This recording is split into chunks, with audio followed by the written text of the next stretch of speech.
Again, it's a pretty damn ugly brisket, but we're going to make it look pretty nice.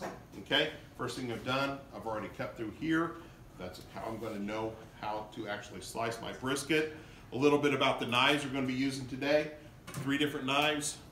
We basically have the curved Victoria axis, and I'll use a straight knife also. But also, I have this little slicer that I like to use, and I'll use that on the back side on the fat, and it works extremely well. Okay? So again, this is just a small little slicer that I won at some contest somewhere, and I just noticed it works really well on that side. Will you trim anything down ahead of time before cooking? Is there such a thing as too much fat?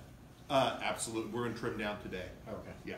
Yeah, I always trim my briskets because I'm also looking to concentrate some on burn ends, and you'll see why I do that. Okay?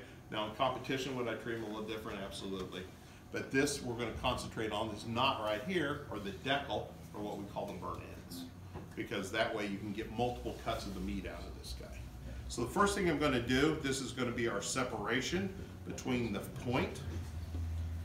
I'm trying to do this backwards, and the flat.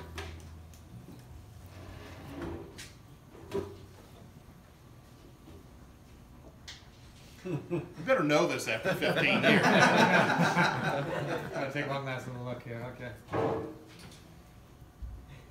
That's what I would do first. Alright, so far so good. Okay. So now we can see our fat seam's going to come just like this. It's going to come right around. It's going to come right down this separation point.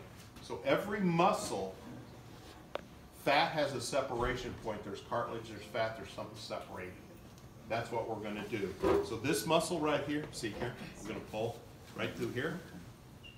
You're just going to follow that seam right through. It's pretty easy. Yeah. Okay? And it'll guide you, but when you're first starting these, I want you to take it slow. Because what you're going to start to see now, you can see how our grain pattern's running like this. We're starting to say, well, the grain pattern on this guy is running just like this. So every muscle, again, different grain patterns, different texture. So that's why the burn ends, that's why I like separating it like this. If I went and cut this brisket like this, that's that big piece of fat you'll see under there, plus that other piece of meat that's cut against the grain wrong. We're going to make sure we maximize this whole brisket by cutting it and trimming it like this, creating